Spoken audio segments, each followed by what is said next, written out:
wabarakatuh. Perkenalkan, kami dari kelompok 3A. Di sini kami akan mempresentasikan LKPD berbasis literasi sains pada materi pencemaran air. Untuk mempersingkat waktu, langsung saja kita menuju LKPD-nya. Yang pertama ada kompetensi dasar 3.8, menganalisis terjadinya pencemaran lingkungan dan dampaknya bagi ekosistem. 4.8, membuat tulisan tentang gagasan penyelesaian masalah pencemaran di lingkungannya berdasarkan hasil pengamatan. Selanjutnya ada tujuan. Yang pertama, peserta didik mampu mengidentifikasi karakteristik limbah rumah tangga greywater. Yang kedua, peserta didik mampu menguraikan penyebab limbah rumah tangga greywater. Yang ketiga, peserta didik mampu menentukan dampak dari limbah rumah tangga greywater. Dan yang terakhir, peserta didik mampu menganalisis cara menanggulangi limbah rumah tangga greywater. Selanjutnya akan disampaikan oleh teman saya. Selanjutnya yaitu orientasi masalah, di mana pertumbuhan penduduk di Indonesia yang semakin pesat, khususnya di kota-kota besar, menyebabkan kebutuhan rumah tangga semakin meningkat. Salah satunya yaitu penggunaan sabun yang sering digunakan untuk mencuci ataupun mandi. Aktivitas-aktivitas tersebut mengakibatkan tercemarnya air. Hal ini terjadi karena air sabun yang digunakan biasanya mengandung bahan kimia yang berbahaya. Kandungan-kandungan tersebut membuat sabun sukar diuraikan oleh mikroorganisme, sehingga dapat menyebabkan pencemaran air. Dari orientasi masalah, kita dapat merumuskan beberapa rumusan masalah. Yang pertama yaitu bagaimana mengidentifikasi karakteristik limbah rumah tangga greywater. Yang kedua, bagaimana menguraikan penyebab limbah rumah tangga greywater. Yang ketiga, bagaimana menentukan dampak dari limbah rumah tangga greywater. Yang keempat yaitu bagaimana menganalisis cara menanggulangi limbah rumah tangga greywater. Dari rumusan masalah kita dapat berhipotesis yaitu pada umumnya limbah rumah tangga greywater yang keruh. Selain itu juga terdapat buih-buih di air. Limbah rumah tangga greywater dihasilkan dari sabun atau deterjen pada saat kita mencuci. Contohnya yaitu Rinso dan Daya Sunlight atau merek-merek sabun cuci lain yang biasa kita gunakan. Dampaknya terhadap lingkungan yaitu tercemar di mana bahan-bahan kimia pada deterjen atau sabun-sabun cuci yang kita gunakan sukar diuraikan oleh sukar diuraikan oleh alam, sehingga dapat mencemari lingkungan air di sekitar kita. Cara menolongnya yaitu dengan meminimalisir penggunaan deterjen dan menggunakan deterjen yang ramah lingkungan. Selanjutnya dijelaskan oleh teman saya.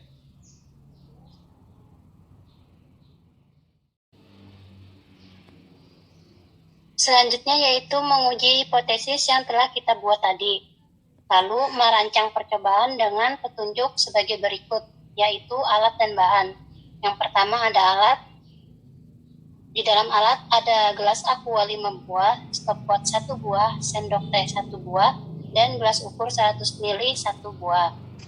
Lalu bahan ada air mineral 500 ml, kertas label 5 buah, ikan kecil 5 ekor, daya 1 sendok teh, rinso 1 sendok teh, sabun lifebuoy 1 sendok teh, dan sunlight 1 sendok teh. Selanjutnya akan disampaikan oleh teman saya. Jadi selanjutnya ada prosedur percobaan. Yang pertama, menyiapkan alat dan bahan. Kedua, letakkan 5 buah gelas aqua ke atas meja. Ketiga, menempelkan kertas label pada masing-masing gelas aqua. Yang keempat, berilah nama pada masing-masing gelas plastik dengan menuliskan A, B, C, D, dan E. Yang kelima, mengukur air sebanyak 100 ml dengan menggunakan gelas ukur, lalu masukkan ke dalam masing-masing gelas aqua. Yang keenam, gelas A tidak ditambahkan deterjen. Selanjutnya, ambillah 1 sendok kecil Rinso, lalu masukkan ke dalam gelas B. Lakukanlah hal yang sama untuk Daya, sabun Lifebuoy, dan sabun Sunlight. Kemudian masukkan ke dalam gelas C, D, dan E. Setelah semuanya siap, ambillah ikan kecil yang sudah disiapkan dan masukkan ke dalam gelas masing-masing 1 ekor. Yang selanjutnya, mengamati A. Perubahan warna air pada masing-masing gelas. B. Kejernahan yang terjadi pada masing-masing gelas. C. Bau yang tercium pada masing-masing gelas. D. Kondisi akhir ikan pada masing-masing gelas dengan periode waktu tertentu. Kemudian, yang terakhir mencatat hasil pengamatan pada tabel yang sudah disediakan. Selanjutnya akan dijelaskan oleh teman saya. Ya, selanjutnya tabel pengamatan. Di sini jawaban yang diharapkan dari sampel-sampel yang sudah ada tadi. Jadi sampel pertama, air bersih, diharapkan jawaban warnanya bening, baunya tidak berbau, kejernihannya jernih. Lama ikan bertahan ini disesuaikan dengan waktu pada percobaan, terus kondisi ikannya hidup.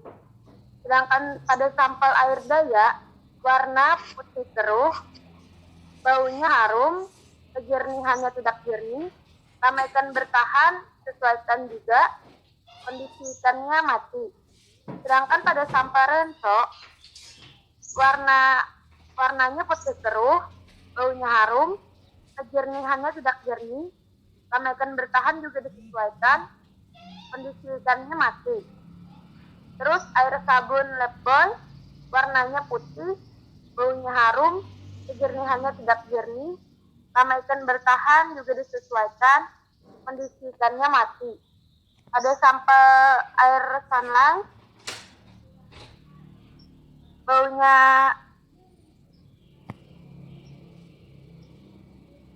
warnanya hijau, baunya harum, kejernihannya tidak jernih, lama ikan bertahan juga disesuaikan, terus kondisi ikannya mati.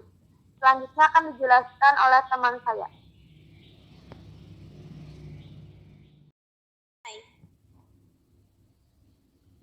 Selanjutnya ada analisis data. Diharapkan peserta didik dapat mengisi analisis data seperti yang kami harapkan, di mana pertama gunakan deterjen secukupnya, lalu gunakan deterjen yang ramah lingkungan. Salah satu cirinya adalah ikan dapat bertahan hidup dengan lama. Kemudian yang kedua, pada kelas A kan tetap hidup, pada kelas B, C, D, dan E semua ikan mati.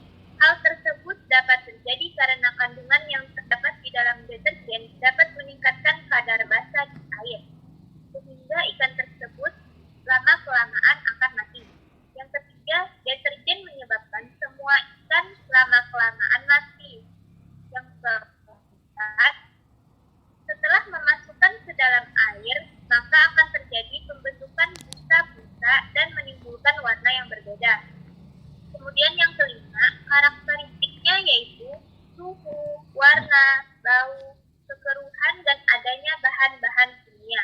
Yang keenam, kegiatan manusia dapat menimbulkan pencemaran, yaitu mandi, mencuci pakaian, dan mencuci piring.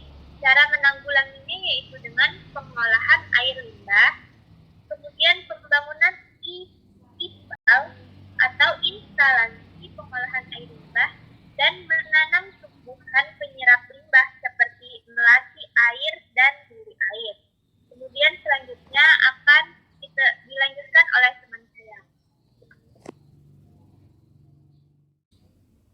Dari hasil pengamatan dilihat bahwa limbah greywater berwarna keruh. Selain itu juga terdapat buih-buih di air. Limbah rumah tangga greywater dihasilkan dari sabun pada saat kita mencuci. Contohnya adalah Rinso, Daya, Sunlight, dan sabun Lifebuoy. Dampaknya lingkungan menjadi tercemar. Cara penanggulangannya yakni dengan meminimalisir penggunaan deterjen dan menggunakan deterjen yang ramah lingkungan agar tidak terjadi perubahan pH pada air dan kandungan bahan kimia yang terdapat di dalam air yang dapat merugikan lingkungan sekitar.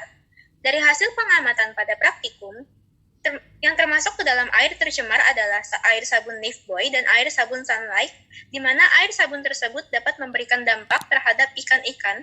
Terganggunya kehidupan ikan menyebabkan kematian karena terdapat hubungan timbal balik yang kuat antara lingkungan air dan ikan yang menyebabkan kerusakan pada ekosistem. Berdasarkan praktikum, maka dapat kita lihat bahwa tujuan pembelajaran sudah tercapai.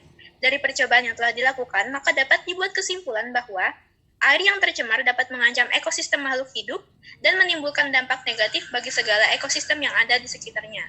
Kelangsungan makhluk hidup sangat ditunjang oleh adanya air bersih. Oleh karena itu, kita harus menjaga dan mencegah agar tidak terjadi pencemaran. Baiklah, saya kembalikan lagi kepada moderator.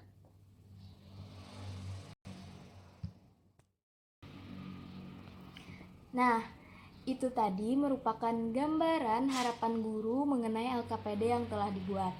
Selanjutnya, kami akan menampilkan LKPD yang akan dibagikan kepada peserta didik. Pada halaman pertama terdiri dari nama kelompok, kelas, hari, dan tanggal. Selanjutnya, pada LKPD ini diterakan ada materi, ada kompetensi dasar, dan tujuan. Selain itu juga diberikan orientasi masalah, lalu peserta didik diminta untuk mengemukakan sebuah rumusan permasalahan.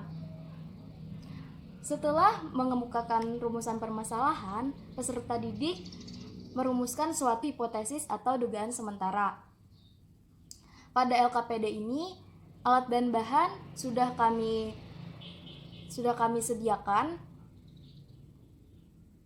Selanjutnya ada prosedur percobaan. Dan pada tabel pengamatan, siswa mengamati sesuai percobaan yang telah mereka lakukan. Selanjutnya ada analisis data dan kesimpulan. Mungkin itu saja presentasi dari kelompok 3A. Salah hilaf mohon maaf. Wabillahi taufik wal hidayah. Wassalamualaikum warahmatullahi wabarakatuh.